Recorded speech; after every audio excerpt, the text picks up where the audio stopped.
So we would like to know how important it is for organization to focus on the revenue part. And do we have any sales tool which can increase the revenue of the organization?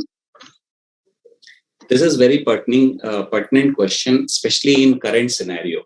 If you look at current scenario right now, I'll give you an example. There were so much of talk. Just go 1 year back, and every day you used to get a news that a certain organization has become unicorn and certain startup has become unicorn. Now that unicorn status was primarily driven by the valuation of that particular organization or that particular startup. So let's say, for instance, if a startup gets a funding at a very high valuation, obviously over a period of time they were converting to unicorn. But what led to the downfall of many such organizations who were running totally behind the valuation game was that they were not focusing on the revenue part. Actually, revenue is you would say revenue is the lifeblood of any organization. So you can run to a certain extent based on artificial support, but if you want to really have a stronghold and have a very stable organization, you have to focus on revenue. And that is what we have been doing at We360.ai. We are highly revenue driven organization, and we make sure that every employee, irrespective, we do not say that only sales people have to bring in revenue. Every organization, every employee in our organization owns the responsibility of revenue. So it is very, very critical that organization need to have a robust revenue. Recent very good example I would quote is Zoho. It has 1 billion in terms of revenue for a year. That is something that shows the stability of an organization and how fast they can grow. So now that is foregone conclusion that I don't know, I am not an expert. There are very big people available in startup. I am just a novice as far as startup funding is concerned, or running a startup is concerned. But I, as a layman, understand that a business can run only on basic fundamentals, and revenue is one of them. So organizations have to go after revenue if they want to survive. And I would say that in the long run, only those organizations which are revenue focused, which are customer obsessed, who ensure that their customer also grows and gets into growth trajectory after using their product or services, only those organizations are going to thrive. But those organizations who are just playing the valuation game, I do not see much of future. That is my personal view. Now, coming to certain SaaS tool. So one tool or one software which is very, very critical for revenue of any organization is the CRM. That is customer relationship management software. And believe me, in SaaS, there are thousands of CRMs, and there are CRMs. If you want to search for a CRM, sometimes you get confused because everybody's offering is such an they have amazing offerings and all. But if you ask me my personal favorite, I have used, so over a period of time I got a chance to use Salesforce, I used Pipedrive, I used Zoho. But one CRM which I'm very, very comfortable with, and I talk a lot, is HubSpot, because HubSpot as a CRM has helped us a lot streamline. So HubSpot has all the three functionalities. So it is having a service hub, it is having a marketing hub, and it is having a sales hub. So as an organization, and as a CRO who is managing all these three verticals for my company, sales, marketing, and customer success, it becomes very easy for me, to look at what is happening. And imagine, CRM is I look at CRM that, it is the reflection of activity of any of my person in these departments. So I generally tell my team also that, let me see through CRM what you are doing, rather than you coming to me and telling me that, what you are doing. Because I think if you feed in data well, you get very good clear-cut pictures. So whether it is your pipeline, whether how well your customers are managed, like, HubSpot has a major, very interesting ticketing management system. So we can manage the tickets, all the, customer issues which come to us. We can comfortably manage those tickets. And not only that, we can also see that after the ticket has been addressed, what is the feedback of the customer. So we have surveys wherein the customer, tells us that, how he or she felt after, the issue was taken care. So I think I can go on talking about HubSpot, but it is my personal favorite. But yes, it is. Yeah, we can understand, and we can understand through your experience. You have a lot of things to suggest us. Moving further, I would like to know about the one very important aspect of any organization, that is the productivity.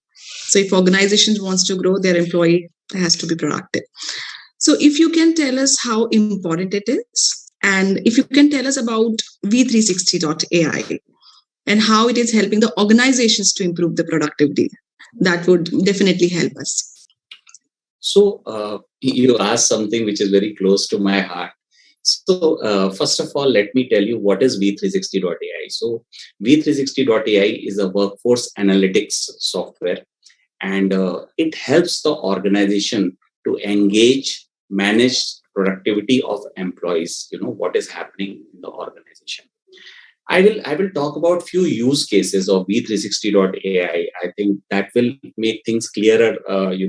That exactly what we do. So I'll give you a use case. Let's say right now we are talking too much about recession, downsizing, organizations firing employees. But if we may ask, one of the reason could be overhiring. That we have hired more people than we really want. So We360.ai has that kind of analytics for the clients, where clients get to know that whether they have optimum manpower, or they need to hire certain manpower for certain roles, or they have they have already hired too many people, and now they have to either look for some role for those people, or they have to look at downsizing. So this is helping many of our clients to manage or balance their workforce.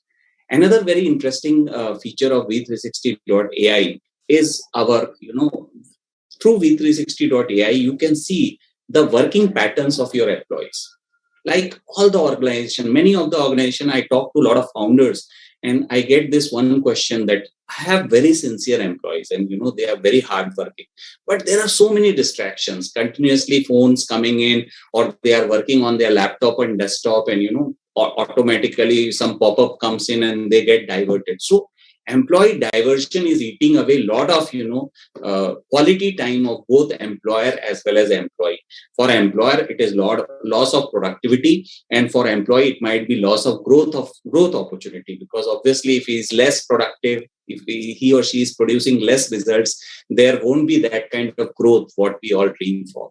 So we have features wherein employer can see the working pattern of the employees and see who are the employees who are working in a very focused manner, and who are the employees who are very haphazard in their way of working. And then hand holding can be done, guidance can be done.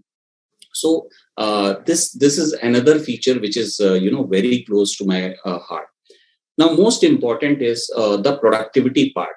As you understand that the employee preferences are changing. So what is happening nowadays is that employees are coming to organizations and saying that, look, I need flexibility to work from anywhere. So let me work from home, let me work from any hybrid model, or let me work from any remote location.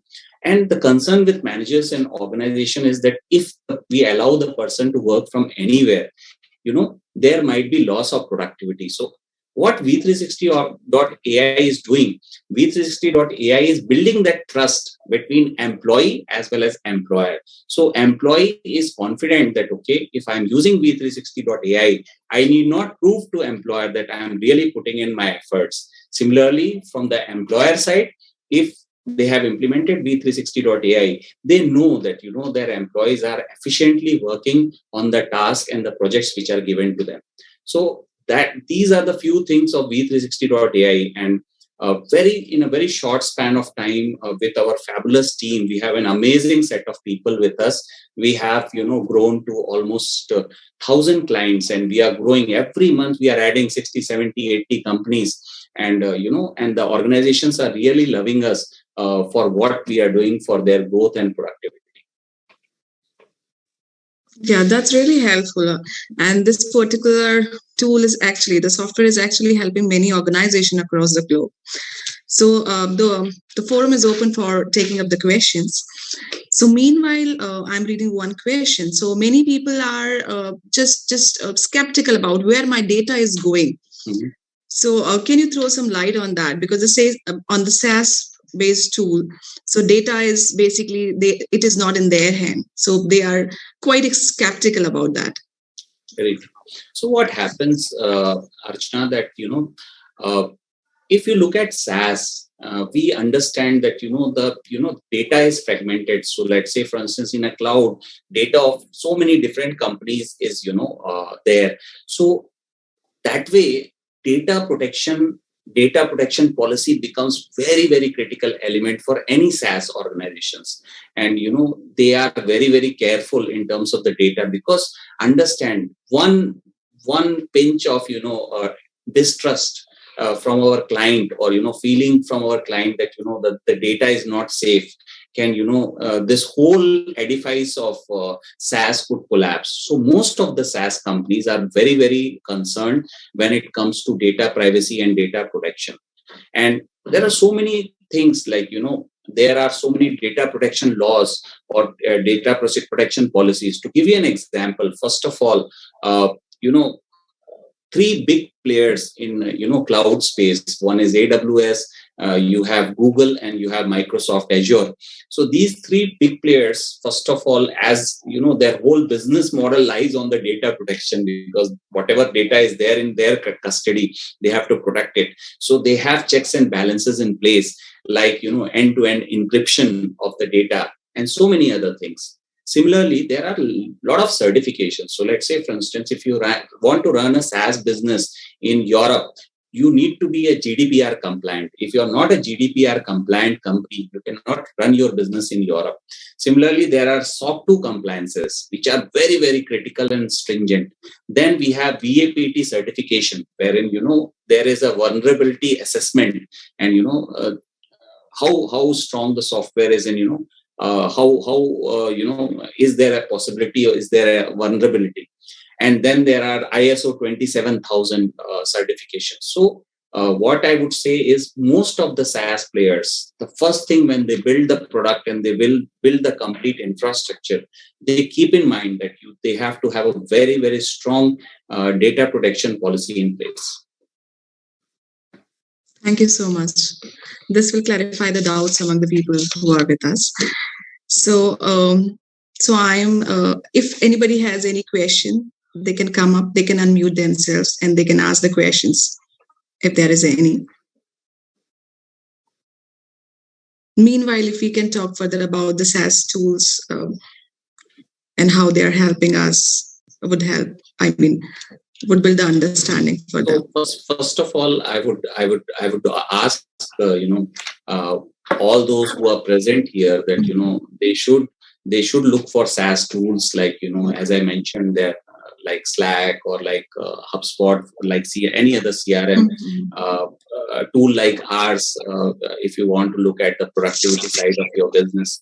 And the best part is, most of these SaaS players also have trials. So if you want to just if you are skeptical about how the whole tool is going to work, there are trials available which can be taken, and then you can be comfortable that okay, this tool is really useful for us. So those most of them give free trials also to the client, so that client can feel comfortable before taking a final decision. Yeah, that is helpful.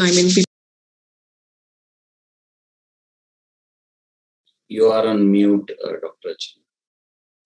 Yeah, thank you so much. So yeah, it will help them. I mean, people can have a trial, then they can choose as per the organization fit. So thank you so much, sir, for your wonderful insights. So this webinar will surely help not only the organization but the employees who are working at the various levels in the various organizations. So thank you everyone for joining us. Stay tuned. We will come up with a lot of more informative sessions for you in the series. Have a wonderful day ahead. Thank you so much. Thank you, Dr. Asma. Thanks for your time, and thanks for everybody for coming to this webinar. Have a great day, guys. Thank you, sir.